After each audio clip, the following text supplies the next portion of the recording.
जय जय श्री राम। आप सभी का जीवन मंगलमय हो। आप सभी महान भावों का वंदन अभिनंदन एवं स्वागत है। अति की भला न बोलना, अति की भली न चूक, अति का भला न बरसना, अति की भली न धूप। जब ये अति बढ़ता है तो अत्याचार बढ़ता है, बैर बढ़ता है, विरोध बढ़ता है, रोग बढ़ता है, शोक संताप बढ़ता है, द्वंद्व प्रतिद्वंद बढ़ता है। और वो परिस्थिति जो 600 वर्ष पहले अच्युतानंद जी ने लिखा था, भविष्यवाणी, आज वो होती हुई दिख रही है कि किसान का जो है खेती पर से विश्वास घटता जाएगा। खेती को पशु जानवर कीड़े मकोड़ों से क्षति पहुंचेगी।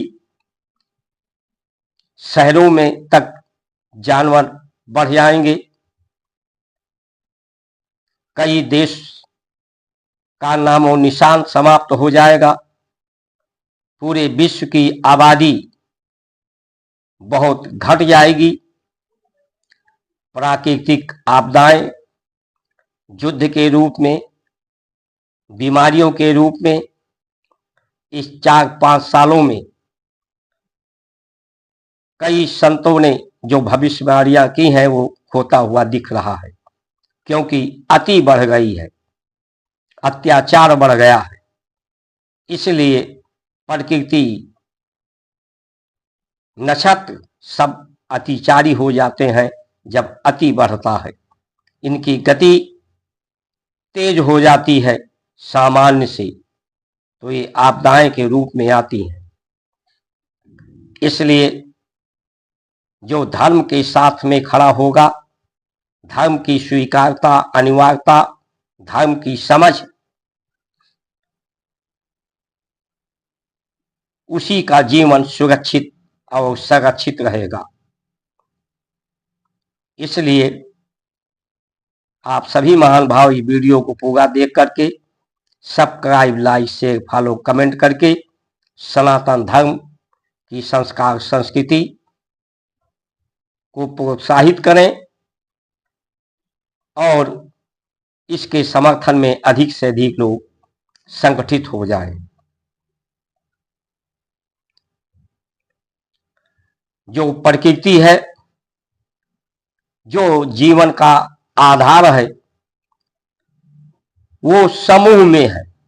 तारामंडल का एक समूह है, वायुमंडल समूह में है, भूमंडल का एक समूह है। और ये समूह अलग अलग होने कर भी एक साथ मिलने के कारण दिखने में अलग लगते हैं, लेकिन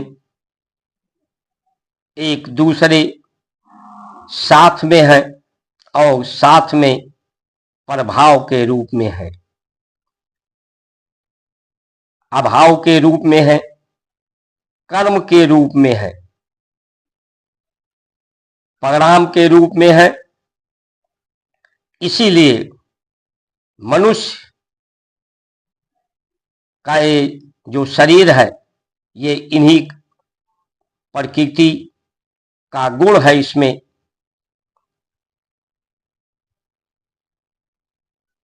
जिस तरह से प्रकृति में द्वंद्व, हवाओं के आपस में टकराव होने के कारण अग्नि पैदा होती है, सूर्य वाष्पोत्सर्जन होकर जब वाष्प के रूप में जल ऊपर पहुंचता है तो बादल बनता है, उनके टकराव से प्रकाश पैदा होता है जिसको बिजली कहते हैं। तो ये द्वंद्व के कारण ही प्रकृति और सृष्टि है।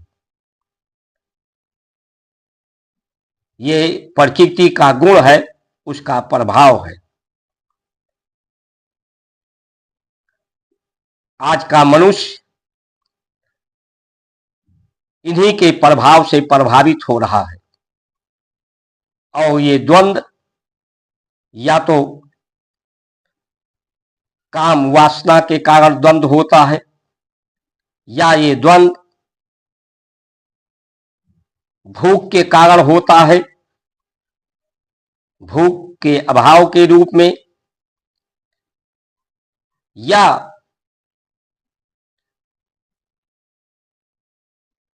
ये द्वंद्व अपने प्रभाव को स्थापित करने के लिए होता है। और ये दिख रहा है, इसलिए लोग जब सामर्थ्यहीन हो जाते हैं,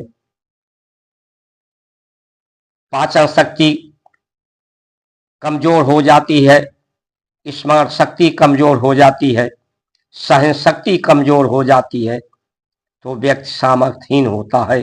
वो अपने समूह बना करके जो ये आक्रांता आए, ये जो दूसरे मजहब धर्म की बात करने वाले, जब धर्म एक ही है, धरित एक ही शक्ति से हो रहा है, जिसे पृथ्वी के माध्यम से लोग धारण कर रहे हैं, सूर्य चंद्रमा ग्रह नक्षत्र तारे आकाश प्रकाश धरती सबकी एक है, यही सबके जीवन का आधार है।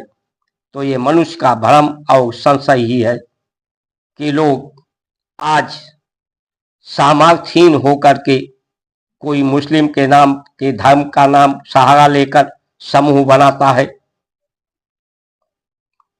क्योंकि अपने प्रभाव को स्थापित करने के लिए कि कहीं वो प्रभाव उसका कम ना हो जाए।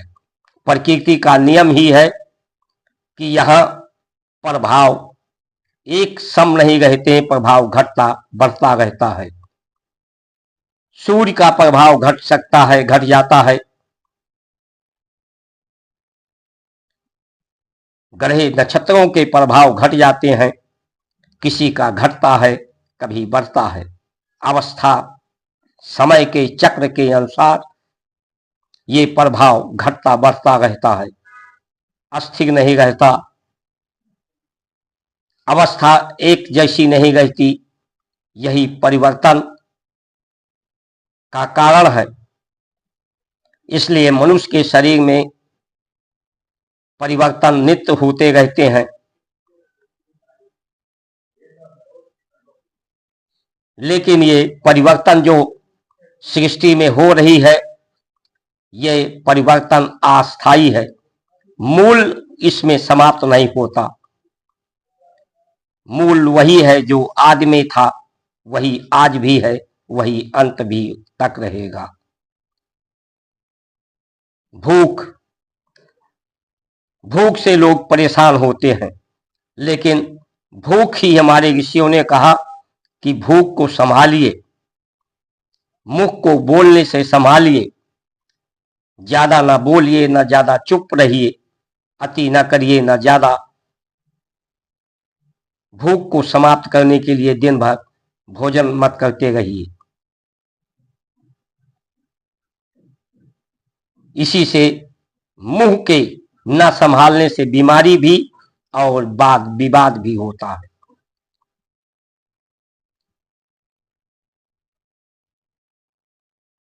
लेकिन जो स्वभाव होता है वो परिवर्तनशील नहीं होता है। स्वभाव जो परमात्मा जो शक्ति है वो स्वभाव के रूप में है, वो श्वास के रूप में है, चेतना के रूप में है, इसलिए वो सृष्टि के रूप में है।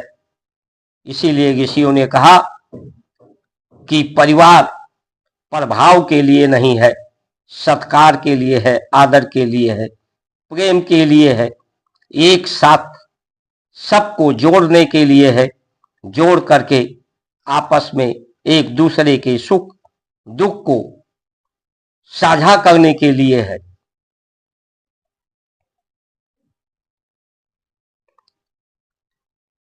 जितना अधिक आदमी भूखा रह सके, भूख को सह सके, क्योंकि ये भूख अग्नि है, उतने ही शरीर में ज्यादा अग्नि रहेगी, प्राण शक्ति रहेगी, सामर्थ्य रहेगा, चेतना रहेगी, स्मरण शक्ति रहेगी, पाचन शक्ति बढ़ेगी। और इसी भूख को बढ़ाने, अग्नि को बढ़ाने के लिए ही जप और तप का माध्यम बताया। जो महामंत्र है, इसको जब जपते हैं तो प्राण की गति का मंथन शरीर में होता है, जिससे अग्नि तत्व बढ़ती है। अग्नि तत्व ही सबको पवित्र कर सकती है, सभी दोष को समाप्त कर सकती है।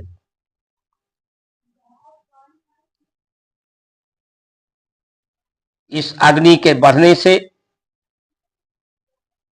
प्रकृति से ही जो सामर्थ्य है, शक्ति है, प्रकाश तत्व, आकाश तत्व को व्यक्ति स्वतः धारण कर लेता है। इसलिए अति नहीं होनी चाहिए। अति आवश्यक जो जीवन के लिए है, जीने के लिए, जीवन एक धन है। शरीर सबसे बड़ा संसार में धन है, इससे बड़ा धन कुछ नहीं है। जो मनुष्य का शरीर है, धन यानी सबको जोड़ने का माध्यम, ये परमात्मा का अंश है। ये सिद्ध करने के लिए आया है कि मैं तेरा पुत्र हूं, तेरा अंश हूं। प्रकृति इस शरीर का पिता है, धरती इस शरीर की माता है। तो हम तुम्हारे ही तरह से अपने को सिद्ध करेंगे, दूसरे को सामर्थ्यवान बनाएंगे, सहन शक्ति पैदा करेंगे, सहयोग के लिए तैयार करेंगे, सहयोग कर लेना और सहयोग देने का कार्य करेंगे। तुम्हारे ही स्वभाव के अनुसार अपने आप को प्रतिष्ठित करेंगे। मनुष्य का यही रिद्धि और यही सिद्धि है। यही संसार में आगम का कारण है और यही कार्य की सिद्धि, उत्पत्ति से संतुष्ट होकर के कि मैं परमात्मा का ही हूं, परमात्मा ही जैसा हूं, ऐसे अपने को अनुभूति करके संतुष्ट, पुष्ट, मुक्त होने का ये विधि विधान भारत की संस्कार संस्कृति है, जो किसी प्रभाव में नहीं, ना प्रभाव किसी पर प्रभाव के रूप में ना किसी को दबाती है, बल्कि सत्य से, सत्य आचरण से, सत्य ज्ञान से, प्रेम, सेवा, सत्कार से सबको सत्य के रूप में प्रतिस्थापित करती है, प्रतिभाशाली बनाती है। इसलिए ये जितने भी आज सामर्थ्यहीन लोग हैं, जिनके पास शक्ति नहीं है, सामर्थ्य नहीं है, वही अपराध कर रहे हैं आतंकवादी के रूप में, नक्सलवादी के रूप में। इसीलिए पशु जो होते हैं वो समूह में रहते हैं, क्योंकि वो सामर्थ्यहीन है। सभी में सामर्थ्य स्थापित करना ऋषियों ने यज्ञ के विधा से कि जो हम आहरण करते हैं उसी का सूक्ष्म रूप जब यज्ञ होता है तो सूक्ष्म शक्ति धरती की ऊपर वायुमंडल में पहुंचती है, आकाश मंडल तक पहुंचती है। स्वयं जो जिस तरह से भोजन करते हैं उसी तरह से समझो पूरी प्रकृति को ये आहार व्यवहार की व्यवस्था, सुगंध की व्यवस्था से सबको स्थापित किया जाता है। इससे पेड़ पौधों को प्राण तत्व, प्रकाश तत्व को ग्रहण करने में सरलता रहती है। वायुमंडल साफ होता है, वहां घनत्व तो नहीं होता।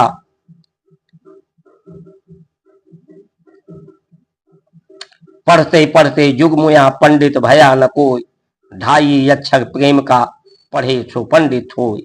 ढाई अक्षर सत्य है, ढाई अक्षर उसी के सम प्रेम है, सेवा है, सत्कार है।